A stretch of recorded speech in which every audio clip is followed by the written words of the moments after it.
Nets Kingdom. Fuck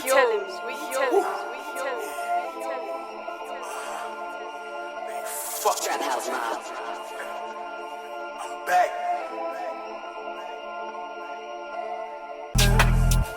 To the top, I'ma make it.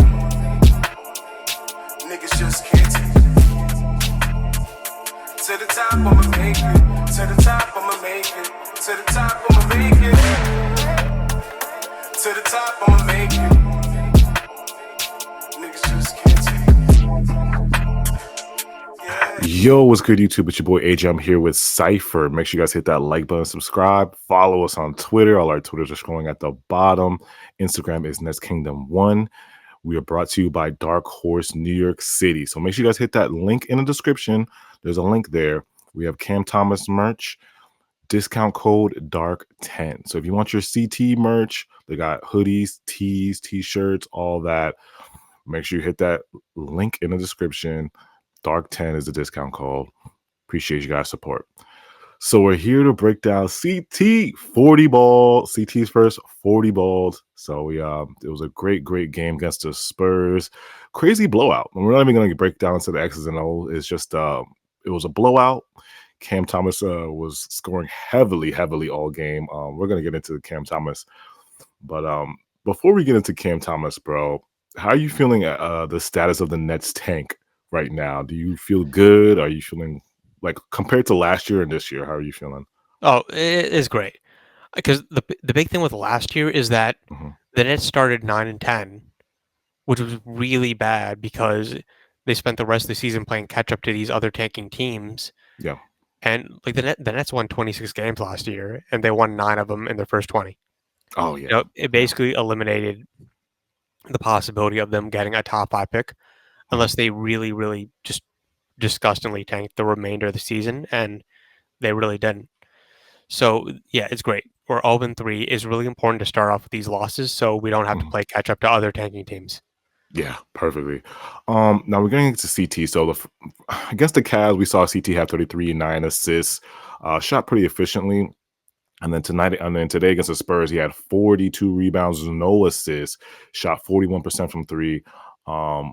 What really did you key on when you were watching CT? Because I think we see the narrative, right? We all know the big picture here. Cam Thomas is on his qualifying offer. It's possibly his last dance with the Nets.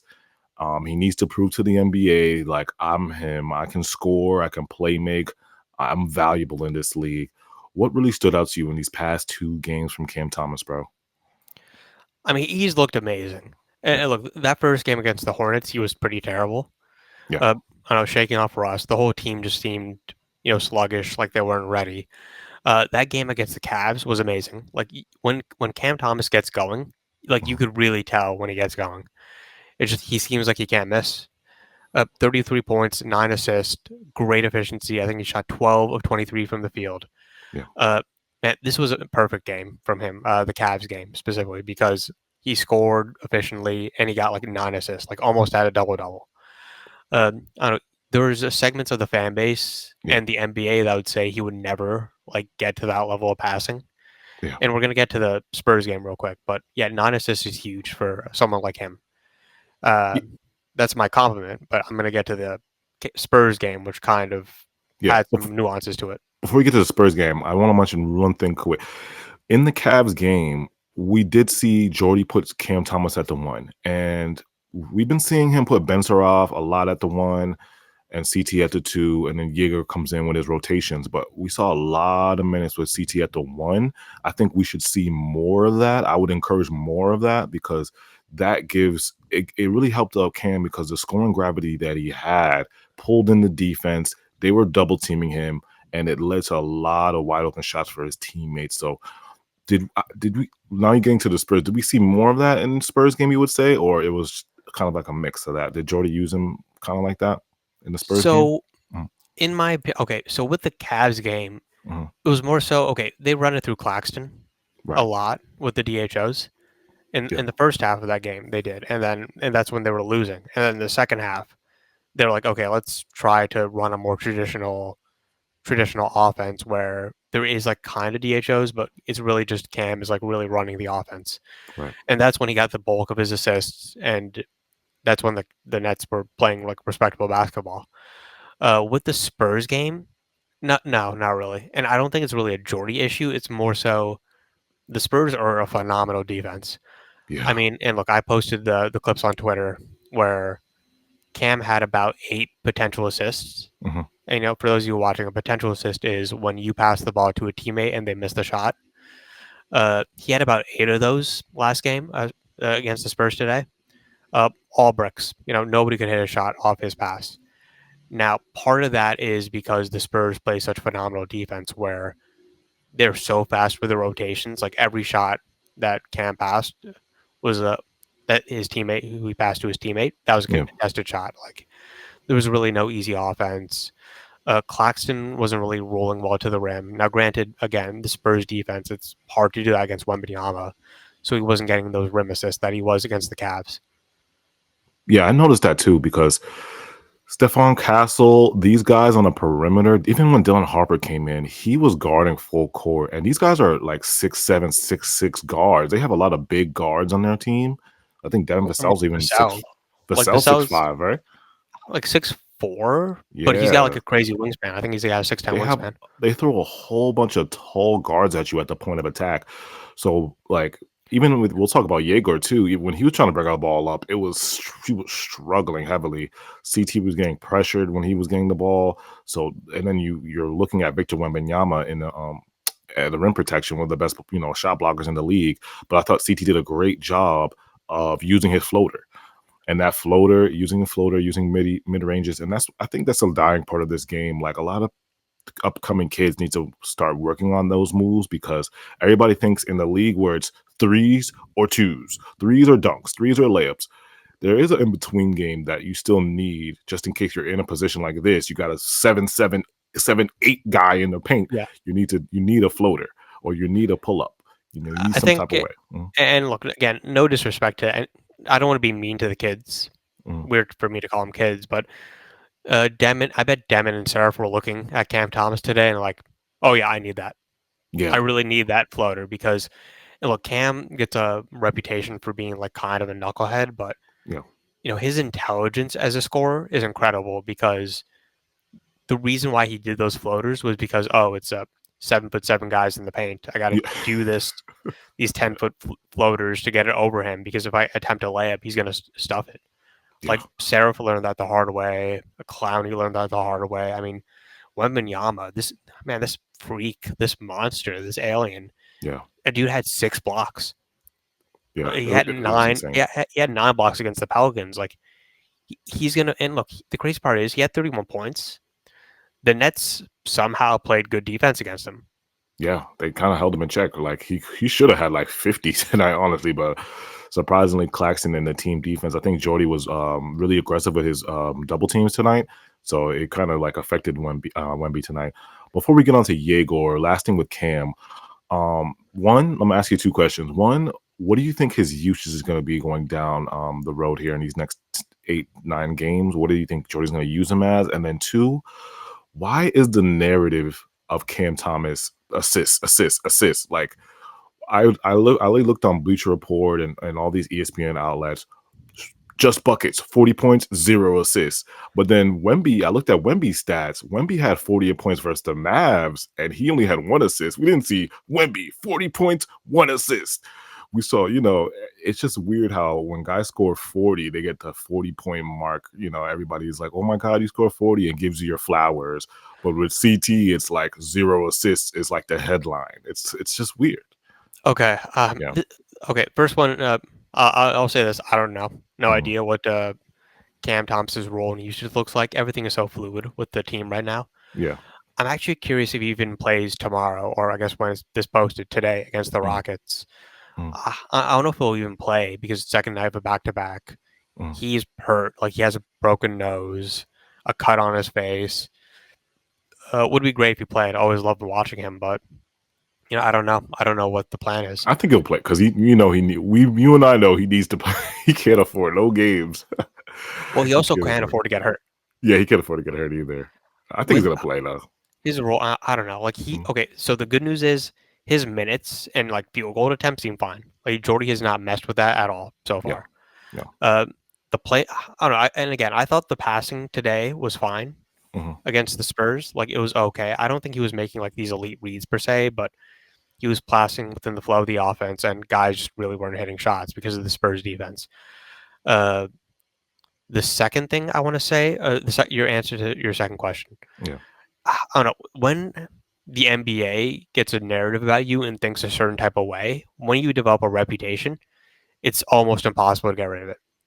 yeah, It just it's really really unfortunate. Which look, I don't want to be critical of a guy that had 40 points on 11 of 25 shooting. Elite efficiency. Uh, but he does need to pass the ball more. Like that is a true correct criticism because I think he had 8 potential assists today. That's got to be 12.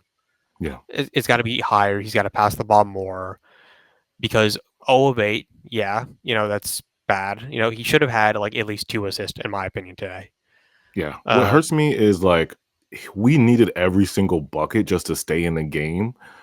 I think he tried to initiate playmaking, but it's like there's gonna be nights when everybody's ass, and it's hard to play make. And I said at the beginning of the season, I thought it would be easier to play make because you have Michael Porter Jr. hitting shots and Clax. But there'll be moments when Michael Porter Jr. is not shooting well and Clax is just getting shut down well, by the other center. I'll say this, and look Mhm. again, this is the Spurs. They kind of didn't really double Cam Thomas today. Yeah, It was more so, oh hey, I think the strategy was, oh, let's let him cook in single let him cook. coverage. Yeah, yeah, And if he beats us that way. But don't let him get the pass. yeah, And so that's why the assists weren't like crisp. Like the reason why the assist didn't really convert was because the Spurs would play single coverage and these other guys were still contested.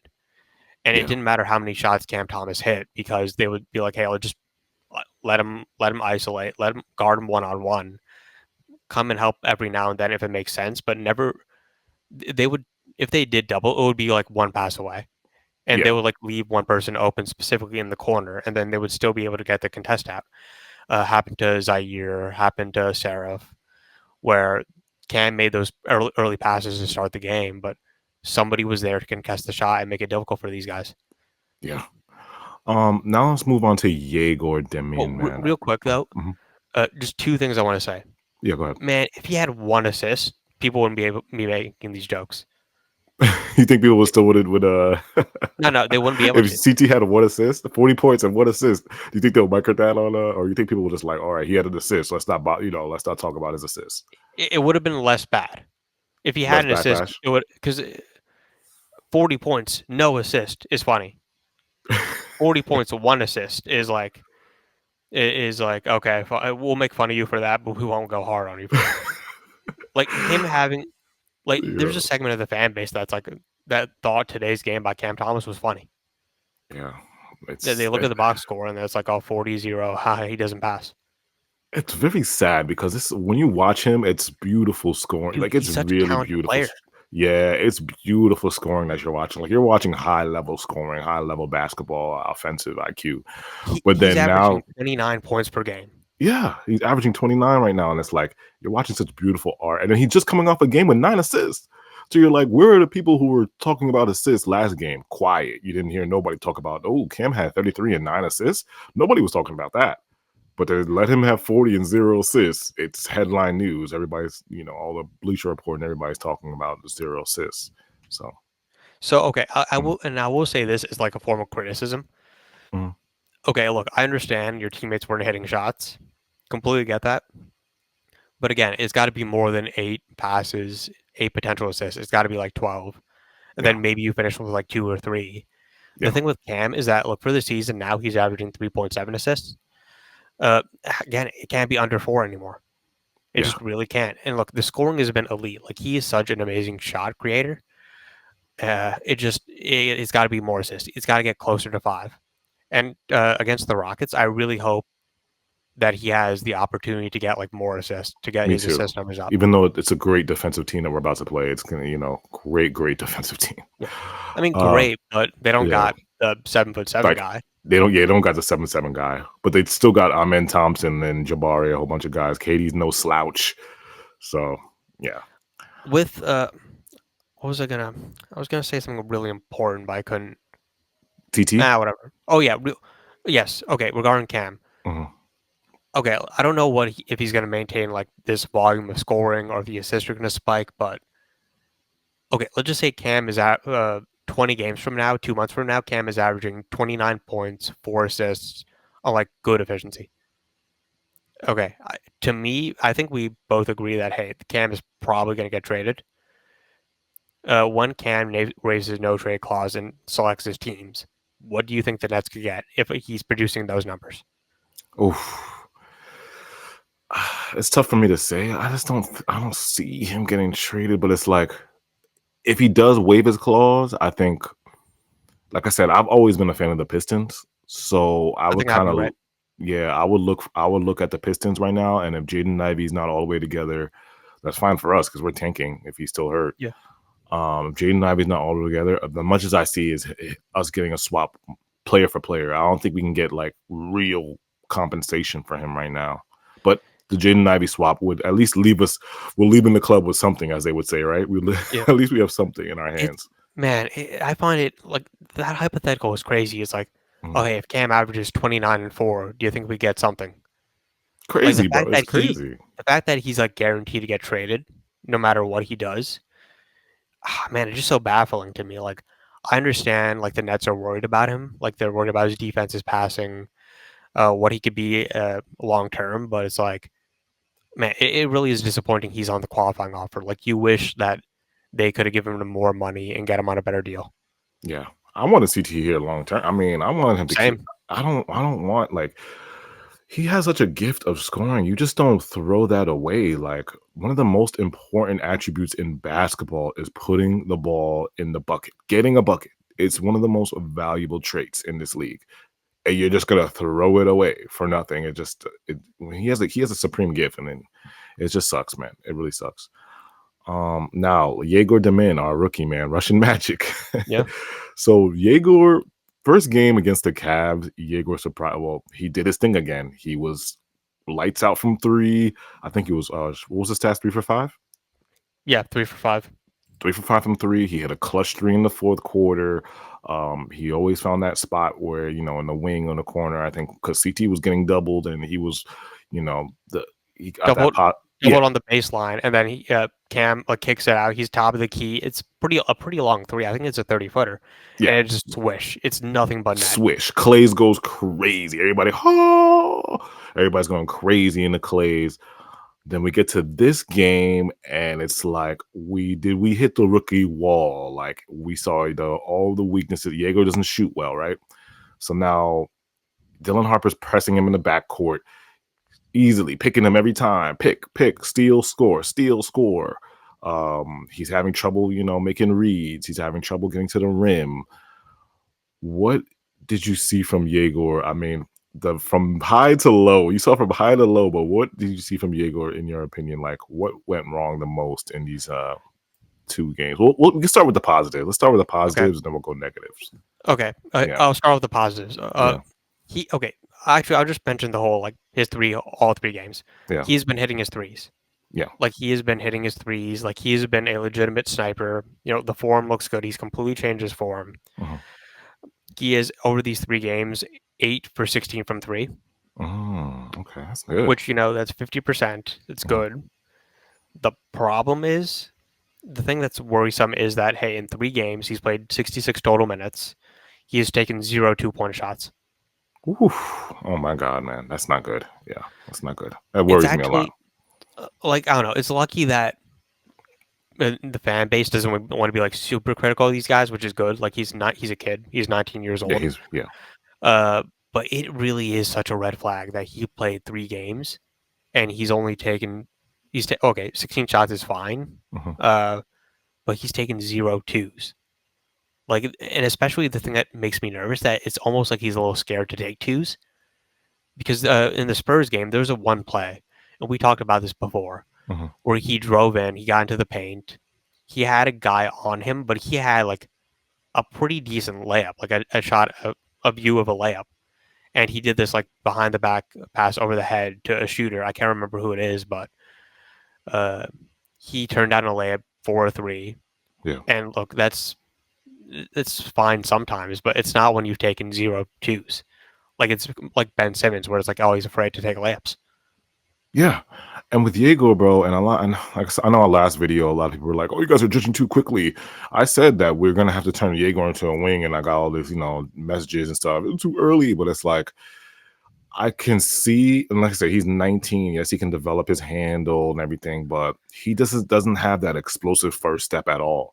You don't need like like you I'm not saying you need an explosive first step, but you got to have some type of first step or some type of craft. Like Ben, look like Ben Saraf. He's not explosive. He's not really athletic, but he's crafty enough to get downhill. You know what I'm saying, with his handle.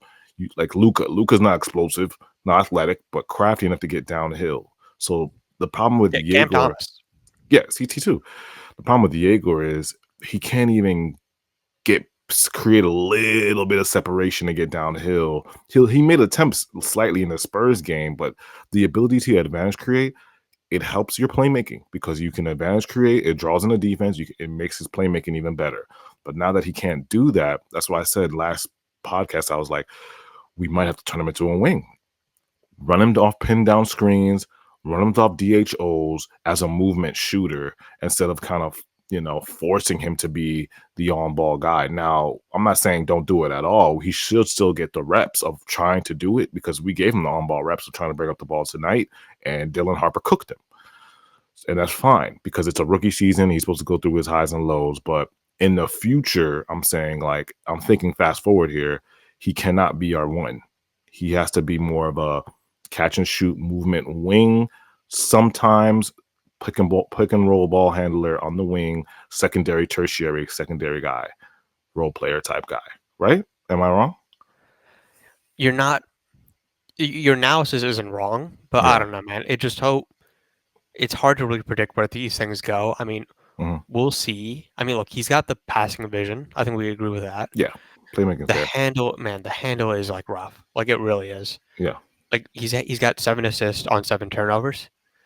And these turnovers, man, it's just like the second he gets forced, it's just like he loses the ball. Like Dylan Harper like stripped it from him like multiple times. Ugh, it was bad. Yeah, it was bad. Yeah, today. And it happened a bunch on the Cavs game. The Mhm. thing about Demin is that and look, this game is like good because, well, one, it's a learning experience, Yeah. and it's also kind of like getting the fan base ready of like, oh, he is a project.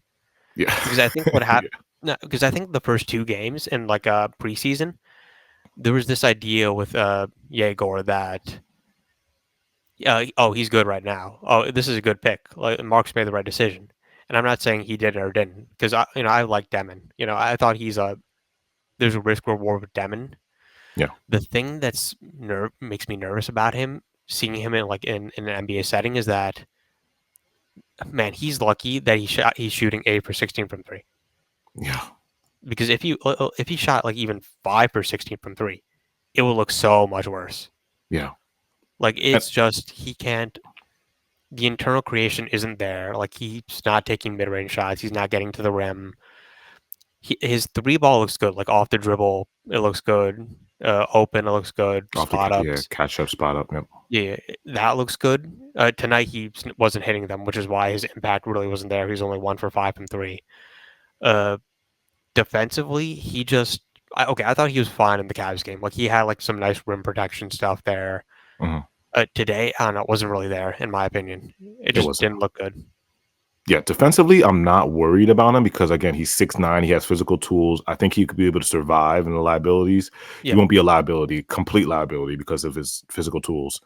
Well, But in the paint, yes, there is a mhm. concern about like on On the the perimeter, perimeter whether or not yeah, he has the lateral quickness to I survive don't there. want Diego on the perimeter. Yeah, I don't want him on him. I'm just saying, like, he won't be a flat out nothing on defense. Like, I don't think that will happen.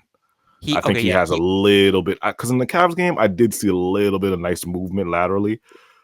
So I'm not he gonna. won't be a liability. Like Yeah, he he'll will be never be like at a worst. Cam Thomas defender He's where not a it's like plus defender, but he's not the worst. So he's in yeah, the middle. there's Um, not a situation where it's like Cam Thomas where you got to worry about that all the time, and exactly. and Cam has to be like on point every single game about his switches and his reads. Yeah, Yegor has the length, and he has the length to recover. The yeah. thing that does make me nervous is that Yeah, if his hand, okay, the handle has to get significantly better, and the physicality, uh, that needs to get better. And if he becomes a small forward and he doesn't have the perimeter switchability, then it's like, man, I don't know. Like he can't just be a shooter. Like there's got to be more dimensions. And look, I'm not hitting the doom button yet. Don't worry. yeah, But he is legitimately a project, and there's going to be a lot of work. yeah. Because my question is, if he's not hitting his three, what does he do? And I hate how Sean Marks set this guy up to fail because it's like, yes, we picked him at 8, which was technically a reach in NBA draft circles, and it's not even about the reach, it's the expectations. You're the number 8 pick. I'm looking around at the top 8 and everybody is just killing it. So it's like we're going to look at Yegor a different way and put those expectations on him because Sean picked him at 8, and I don't think that's right to set him up to fail if he doesn't develop correctly, or he doesn't develop to his highest or if his ceiling is a role player. That's not good if you pick him at 8 and his ceiling is like a role player wing, catch and shoot wing. It's not good. Yeah. Last thing on Yegor, do you expect him to start in the mix in the next 8 games, or do you think he's just going to keep coming off the bench? I know there was a huge discussion before the game that he should Mhm. start. But I don't know. Today he kind of showed you why Jordy's the coach. Yeah. It's like, man, that I don't know. He really struggles to handle the ball in certain situations, Mhm. and 3-point shooting is like fine overall. His ability to do anything inside the arc is like severely limited because of his lack of athleticism. Uh, Maybe they start him and then they put Cam at the 1, but I don't know. I think it's more likely that they stick with Saraf. yeah. All right. Last guy I want to talk about is great segue, Ben Saraf. What have you seen in these last 2 games? A lot of people are saying he should be benched. A lot of people are saying that he has. Let's talk about positives. The playmaking, I think I enjoy the playmaking from Ben, and I enjoy the poise. The big guard. He gets downhill. But what have you seen from Ben these last 2 games, like positively, and then we'll get into the negatives. I mean, kind of similar to Yegor. Mhm. A good learning experience for him about what he needs to do. Yeah, And again, it's teaching the fan base, oh, hey, guys, he's also a project. yeah, And look, we talked about Saraf before. Playmaking is good. It's severely limited by the fact that he really struggles to score mhm, on any level, from 3, from the paint, from mid range. Uh, During the Cavs game, in 18 minutes, he took 2 shots, which is bad. Like, that's really bad for a point guard. To only take 2 shots in 18 minutes, and they were both dunk attempts. The right, first one he blew, the second one he hit, which was sick dunk. Uh, the next game, this game, he played 15 minutes, 0 points, 5 assists, 0 for 4 from the field, didn't hit a 3, couldn't get to the free throw line. I got stuffed by Wembanyama when he attempted to get to the rim. yeah, It's just really he doesn't really have that many counters. Like yeah, if he can't score in the paint, he can't score from 3. And he had like good passing vision tonight. Like he led the team in assists, even though he only played 14 minutes. yeah, But I don't know, like his passing was fine. I mean, that's the only thing I could say. yeah, Defensively, he wasn't really doing much. Like against Dylan Harper, like he got killed. yeah, Obviously, he's not guarding Wemby. Nobody's guarding Wemby 1-on-1. yeah. The defense Uh, on the perimeter has been, but again, I think he just gets too foul happy. He fouls a lot. Like I said, you basically broke it down perfectly. Like the positive is the playmaking. The negative for me is Everything else. everything. Yeah, the shooting. He needs to work on his mechanics. He needs to be more confident. You know what? Take more threes. Work on your threes. I'm not mad if you take open threes. Take a bunch of them, but at least take them. And I'm more happy if he takes them and misses them, more than just passing it up and then turning the ball over. So watch your turnovers, take more shots, um, and try to get to the rim more and make layups and get to the rim and get to the free throw line. That's my kind of advice for Ben right now. Even though he's a rookie, I know it's early. Like I said, my expectations are very low this year. I'm happy to tank, but I want Jody to play the kids. So keep playing Ben. Yeah, With the, I don't know, and this is the thing. Like this is why there was a segment of the fan base that didn't like the draft. yeah, Both Demin and Dioman, Saraf, and Traore, who didn't play today. All three of those guys really struggled to put the ball in the basket. yeah, And for guys that are theoretically point guards, man, that's such a limitation. Like it really is. yeah. Make sure you guys hit that like button. Oh Yeah, wait, just 2 more points. yeah. Go ahead. Shout out MPJ, 31 points against the Cavs. Oh yeah, Yeah, good on him.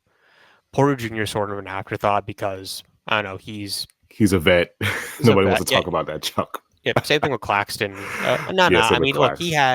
he had some good dimes. I mean, he had 3 assists today. Yeah, He had 4 assists today, 3 assists the other night. Like he's doing a decent job of moving the ball. He has more shot attempts than he did with the Nuggets, but that's to be expected. I mean, look, I'm glad he's taking the shots because he's the only other scorer besides Cam Thomas.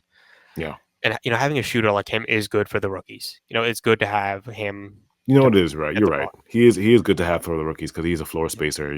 Spacing. They need somebody to play make too. And honestly, he's a good teammate from what I've heard. Like he has some crazy like views on the world, but as far as I know, it's like, oh, they like him. Seems like a play guy.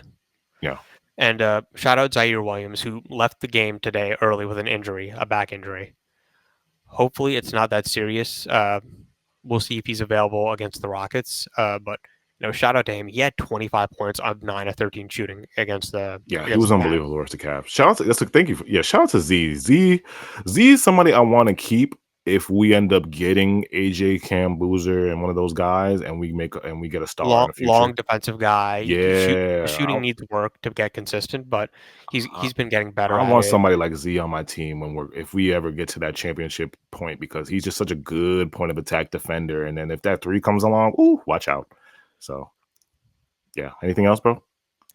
Let's see. That's it, right? Yeah. I hope Cam gets more assists against the Rockets. That's pretty much it. Yeah, so make sure you guys hit that like button, subscribe, follow us on Twitter. All our Twitter's going at the bottom. Instagram, Nets Kingdom 1.